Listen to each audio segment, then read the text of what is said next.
What's up, guys? Today we are doing another rookie watch video on Bo Nix, the fifth quarterback drafted in the 2024 class at the 12th overall pick to the Denver Broncos. And this dude is basically the second best rookie quarterback in the class. I'm probably not going to do a video on Jaden Daniels this year just because, I mean, he's just having a stellar rookie year. I don't think I have anything to add to that conversation. But for Bo Nix, I feel like he's still kind of going under the radar. A lot of people are starting to kind of turn their heads and realize, okay, this dude is kind of clearly the second best quarterback in this class. Really, you just look at the stats. I mean, he is having a special rookie season. As you can see on the screen, he is first in touchdowns, first in completions, second in passing yards, third in completion percentage. And I really think a lot of that has to do with his first probably month of the season was really rough, and I think he's really fixed. I won't say fixed, but he's helped out his completion percentage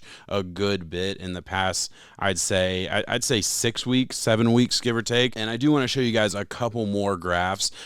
This first one that I'm going to put on the screen here just shows. I mean, listen, this is all the quarterbacks from week 3 to week 10 just on efficiency, right?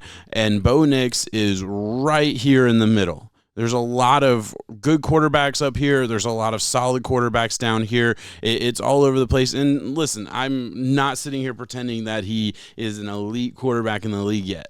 But in a 7-game sample size, for this to be where he's starting out, that is honestly a little bit higher than I even expected him to be. I thought he was going to be down here and then build up to where I thought his probably ceiling was top 10-ish quarterback. Now I'm thinking his ceiling might be top 5-ish quarterback. I mean, he is doing a lot of really, really good stuff early on in his career. And we're going to get into the film real quick. I do just want to say, look, this is just a quick snapshot, right? So I'm going to show a couple clips of him doing some really good stuff. I'm going to show a couple things of some stuff that I want to see him work on, and then we'll get into the final thoughts. And with that said, we absolutely have to start here. We can see the situation on the screen. 3rd and 6, a minute 53 left against the Chiefs.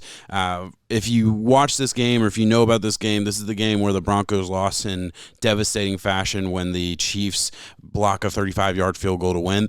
If that play doesn't happen, we're talking about this. If you get stopped here, you're kicking a field goal, but then you're giving Patrick Mahomes a minute and 45 seconds to go down the field and kick a field goal. That will absolutely happen pretty much every single time, no matter how good the Broncos defense is. Let's just play this out just to show you guys. This is a huge turning point in the game that didn't ultimately end up mattering, but it is impressive. And I pause it right there because this is just, you see this a lot with Bo Nix. You see Bo Nix take a deep drop, maybe a little bit more of a drop than I'd like him to, but there's obviously a schematic advantage there. They like doing that. It widens out these edge rushers, and then he is just so good at running up in the pocket and kind of throwing on the run. This is a dot, an absolute dot to Courtland Sutton, and we're going to show you another angle here, but this is just a classic man-to-man single high concept. You got 2 linebackers here that are just bailing out and both running to the flats here. The first read is the running back here. The Chiefs clearly know that because they got 3 guys covering 1 running back. Bo Nix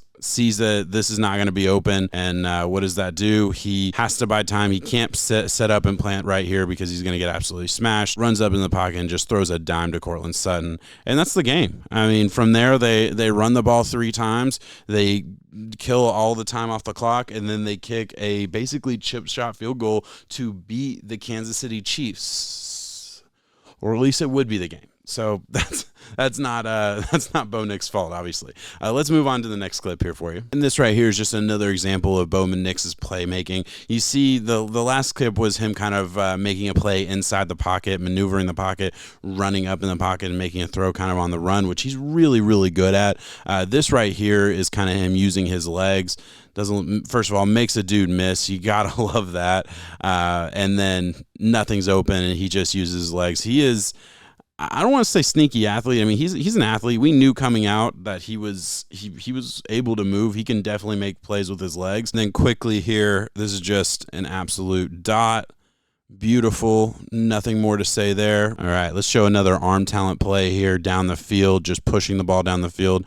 Even as I was kind of prepping this video and watching a lot of the film, a lot of the highlights, a lot of the clips, I constantly was surprised by the amount of just like, I mean, there's a hella zip on that ball. Watch this again. He pushes the ball down the field with a lot of velocity. I mean, way more arm talent, I think, than he got credit for in the pre-draft process. Like, I'm watching all of his highlights. You're watching him play the game, and it's like, yeah, this dude has every bit the arm talent that you want to see for an NFL quarterback, and he is showing it off. Obviously, it's not all positive.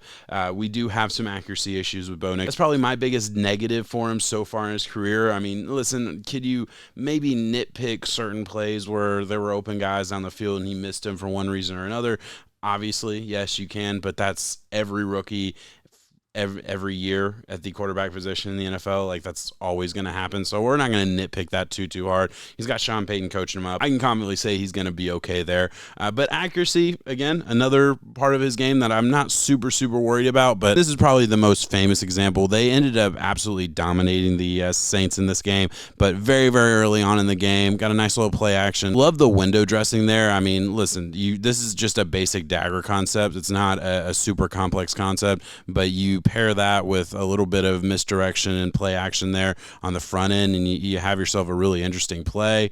We'll see from this angle, he's either throwing it to this in route or the wide open streak that the Saints just absolutely whiff on. I have no idea what the Saints are doing on this play, but they've just left two guys completely wide open, and Bo Nix missed both of them. We're going to see here, and it'll show it a couple times, but we're going to see it's like all arm, doesn't step into the throw at all. It's like he almost just gets excited, and I mean, yeah, he's got a ton of arm talent, but I mean, you got to have fundamentals there. And as we play this through again, the only kind of excuse that I can come up with for Bo Nix is maybe the tight end is running that route at the wrong depth, and there's just kind of a miscommunication there. I guess that's possible, but again, when you see a quarterback throw it in between two wide open receivers, it's really hard for me to give him the benefit of the doubt on that one. That's just a rough play in a game where he played really well. If you watch every single play that Bo Nix has, you're going to find